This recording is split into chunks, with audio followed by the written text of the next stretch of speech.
Mari kita berdoa. Bapa di surga, saat ini kami akan mendengarkan Engkau berbicara. Kami sudah memuji Tuhan, sudah memuliakan nama-Mu, dan saatnya kami akan mendengarkan firman-Mu. Buka hati kami, buka pikiran kami, supaya kami memahami firman-Mu dan juga melakukannya. Dalam nama Tuhan Yesus, kami berdoa. Amin. Shalom. Shalom. Baik, kita akan mendengarkan firman Tuhan. Kita buka Alkitab kita yang terambil dari nats pembimbing petunjuk hidup baru yang tadi, yaitu dari 1 Timotius pasal yang ke-4 ayat yang ke-8. Saya akan bacakan untuk kita semua. 1 Timotius 4 ayat yang ke-8. Latihan badani terbatas gunanya, tetapi ibadah itu berguna dalam segala hal. Karena mengandung janji baik untuk hidup ini maupun untuk hidup yang akan datang. Sekali lagi ya, kita baca sama-sama ya. Terbatasnya itu sekali itu ya, salah ketik itu. 1 Timotius 4 ayat 8, 1, 2, 3. Latihan badani terbatas gunanya, tetapi ibadah itu berguna dalam segala hal, karena mengandung janji baik untuk hidup ini maupun untuk hidup yang akan datang. Bapak, Ibu, dan teman-teman semuanya, firman Tuhan ini mengingatkan kita kepada suatu pentingnya beribadah, ya, pentingnya beribadah. Nah, kalau kita melihat ini di sini dikaitkan tentang sebuah latihan badani. Latihan badani itu maksudnya semacam olahraga, gitu ya, semacam olahraga. Nah, namanya latihan, namanya berolahraga, atau anggap saja seorang petinju, atau anggap saja seorang taekwondo atau apalah yang berbau olahraga, artinya dia harus rutin olahraga. Rutin olahraga, konsisten. Ya, namanya konsisten itu sangat susah. Saya beberapa nggak sampai 1 bulan ya, beberapa minggu ini saya sudah mulai konsisten olahraga pagi ya kan, sekalipun cuma 5 menit gitu ya, saya coba konsisten gitu. Karena seperti yang tadi kita bicarakan, pengen menurunkan berat badan ya kan. Ya setidaknya nggak lari-lari ya, jalan cepat gitulah. Nggak jalan cepat ya, setidaknya jalan pelan, yang penting daripada tidur gitu ya maksudnya. Saya coba konsisten gitu ya, bangun jam 5, habis itu doa, baru habis itu olahraga pagi sebelum buka usaha gitu, kios ya. Nah, itu saya lakukan konsisten. Dan itu ada bolongnya juga, ada bolongnya. Sudah semaksimal mungkin saya berusaha untuk konsisten, tapi ada bolongnya juga. Salah satu bolongnya itu Sabtu kemarin, karena agak pilek-pilek gitu kan. Akhirnya kebablasan bangunnya itu, nggak buka kios. Akhirnya bukanya 6:30 gitu kan. Kebablasan, nggak olahraga. Nah itu maksudnya seorang olahragawan yang profesional. Saya aja kan nggak profesional kan. Dulu saya profesional, petinju gitu ya. Sekarang nggak lagi. Nah, seorang olahraga yang profesional, ketika ingin menjadi contohnya petinju atau apa, harus dia rutin. Nah, demikian juga contohnya diet gitu ya. Yang harus konsisten ya. Jangan sekarang nggak makan gorengan, besok makan gorengan. Saya apa lebih gitu. Saya udah sekalian juga udah hampir 4 minggu nggak makan gorengan juga ya. Berusaha untuk olahraga, istilahnya supaya menurunkan berat badan. Nah, itu merupakan suatu hal yang konsisten ya untuk bagian badani gitu ya. Nah, itu harus dilakukan secara konsisten. Makanya di sini latihan badani. Nah, sekalipun itu harus dilakukan, tetapi konsisten dilakukan, tapi terbatas gunanya. Jadi, contohnya seorang petinju yang sudah berjeripaya, dia konsisten, sekonsisten mungkin, tetapi tetap terbatas gunanya. Karena apa? Gunanya itu hanya untuk apa? hanya untuk kesehatan, hanya untuk ya latihan tinju aja. Nah, itu diibaratkan sebuah ibadah. Ya, dalam dunia olahraga harus konsisten. Nah, demikian juga dalam hal ibadah dikatakan, makanya di sini diibaratkan antara latihan dengan ibadah, disandingkan di sini. Artinya jika mau kau latihan badani harus konsisten, dan itu pun terbatas gunanya, gitu ya. Latihan badani terbatas gunanya, tetapi ibadah itu berguna dalam segala hal. Karena mengandung janji baik untuk hidup ini maupun untuk hidup yang akan datang. Artinya gini, sedangkan latihan badani aja harus konsisten, begitu.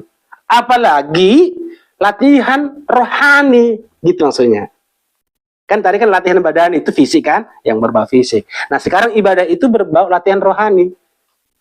Artinya kalau latihan badani aja harus konsisten, yang terbatas gunanya ini, gitu maksudnya, kira-kira gitu ya.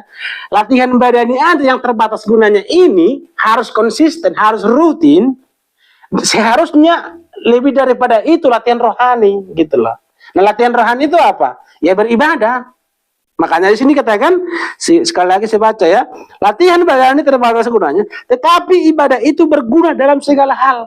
Tadi kan latihan badani itu yang harus konsisten, itu terbatas loh gunanya, tapi harus konsisten itu. Apalagi sudah profesional. Demikian juga harusnya lebih di atas lagi latihan rohani, itu ibadah yang dimana gunanya tidak terbatas. Dikatakan di sini apa? Berguna dalam segala hal dikatakan, nggak terbatas. Ya, berguna dalam segala hal karena mengandung ada yang dikandung janji untuk hidup ini maupun hidup yang akan datang, gitu loh. Jadi ibadah itu sekalipun kita sedikit di sini teman-teman Bapak Ibu sekalian, ini sama kualitasnya, sekali lagi ya, sama kualitasnya dengan ibadah yang ber-AC. Ya, ibadah yang mungkin lengkap dengan full bandnya, ibadah yang mungkin besar, gede dan sebagainya yang di kota sana, sama kualitasnya. Allah tidak pernah memandang gerejamu itu kecil mini, enggak ada AC-nya jauh dari kota. Tuhan nggak pernah memandang itu. Yang penting kita memiliki motivasi menyembah namanya yang kudus. Itu ibadah yang benar. Ibadah yang benar itu tidak ada kriteria harus gerejanya begini tidak.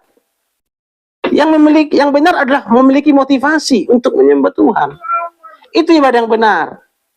Nah, oleh karena itu Bapak Ibu terkasih, jangan kalah mental ibadahnya kecil, kita kecil. Enggak ada itu, enggak ada diperhatikan tuh. Yang penting seberapa besar hatimu untuk Tuhan, bukan seberapa besar gerejamu, bukan. Oleh karena itu Bapak Ibu terkasih, teman-teman sekalian, coba kita perhatikan diri kita. Apakah saya memiliki motivasi yang sungguh untuk Tuhan? Sekarang sekali seminggu aja kita ibadah kan? Itu pun khotbah saya begitu singkat ya kan, nggak terlalu lama. Liturgi kita juga nggak terlalu lama-lama. Nggak ada penyembahan yang apa begitu ya, langsung jalan aja begitu, nggak lama-lama kita ibadah. Coba kita maksimalkan waktu kita di situ, coba kita maksimalkan hidup kita di situ. Karena namanya ini kan beribadah. Sedangkan coba bayangkan kalau kita latihannya tidak sungguh-sungguh kan begitu. Pasti tidak akan benar latihannya, tidak akan menjadikan badannya baik atau bagaimana. Nah, demikian juga kalau ibadah hanya sebatas rutinitas, tidak memiliki motivasi yang benar, itu juga salah. Begitu ya. Oleh karena itu, ibadah ini berguna dalam segala hal. Ya, harus kita lakukan lebih daripada diet gitu ya. Harus kita lakukan konsistennya lebih daripada olahraga. Harus kita lakukan konsistennya atau maksimalnya daripada segala latihan badani. Gitu. Nah, karena apa? Karena itu terbatas gunanya. Tetap kita lakukan, tapi terbatas gunanya. Yang lebih lagi itu latihan secara rohani. Yang mengandung, yang berguna dalam segala hal. Karena mengandung janji. Baik hidup ini, maupun hidup yang akan datang. Apa arti hidup ini yang dimaksud? Ya dalam segala kehidupan kita sehari-hari. Hidup ini maksudnya ya. Contohnya sebelum Tuhan Yesus datang kembali ke dalam dunia ini menjemput kita akan masuk ke kerajaan sorga, sekarang ini, hidup ini akan diberkati Tuhan. Janjinya akan ada sekarang, di hidup ini, di hidup masih kita jalani ini, janjinya akan ada, gitu loh. Sekalipun mungkin ada masalah yang kita hadapi, tapi janji itu akan selalu ada. Contohnya, si Karisma menghadapi kesulitan dalam menghadapi mata kuliah contoh kan. Mungkin sulit, tapi ada janji Tuhan yang akan datang menolongmu, begitu loh. Ada janji-janji di hidup ini. Apalagi janji yang akan datang. Apa itu yang akan datang? Hidup kekal. Ya, hidup kekal. Itu janji yang mulia. Itu janji yang luar biasa dari segala janji. Mungkin janji dalam hidup ini kan hanya sebatas lahiriah lah janji-janjinya kan, contohnya yang mungkin yang miskin mungkin akan ditambahkanlah kemampuannya untuk bekerja keras atau dapatlah rezeki begitu kan. Itu hanya sebatas itu aja, hidup ini aja. Tapi lebih lagi mulia hidup janji yang akan datang. Itu janji yang luar biasa. Nah, oleh karena itu Bapak Ibu semuanya yang di sini, mari coba kita mantapkan latihan rohani kita. Maksudnya ibadah kita. Sekalipun kita mungkin masih sedikit atau kita masih kondisi gereja kita seperti ini, sekali lagi kualitasnya itu sama. Kualitasnya itu sama. Di gereja besar sana yang di kota sana sama kualitasnya. Karena kita menyembah Allah yang benar, Bapa, Putra, dan Roh Kudus. Itu yang paling inti. Alamat ibadah kita itu yang harus kita ketahui. Ibadah kita ini kepada Tuhan Yesus, ya kan begitu. Jangan sampai ibadah kita ini kepada kiri kanan kita. Ada kan orang tertentu beribadah supaya dilihat cowok ganteng kan, nggak ada gitu kan. Cewek cantik gitu, ada orang motivasinya kan di situ. Biasanya itu kalau orang-orang yang di kota besar kan, kalau di sini nggak ada, karena nggak ada cowok ganteng di sini kan. Cewek cantik ada gitu. Nah, oleh karena itu tujuannya gini aja, mari kita permantap latihan rohani kita, ibadah kita, karena semuanya hanya untuk kemuliaan Tuhan. Amin. Mari kita berdoa. Tuhan Yesus, terima kasih buat firman-Mu yang sederhana ini, namun memberikan kami suatu saran atau teguran supaya kami semakin bersungguh-sungguh di dalam latihan rohani, yaitu di dalam setiap peribadatan kami yang kami lakukan di tempat ini. Tuhan tolong kami, mungkin ini masih susah bagi kami untuk melakukannya secara benar dan motivasi yang baik, tetapi kami percaya Tuhan pasti menolong kami. Terima kasih Bapa yang baik, di dalam nama Tuhan Yesus kami berdoa. Amin. Saya kembalikan kembali terus.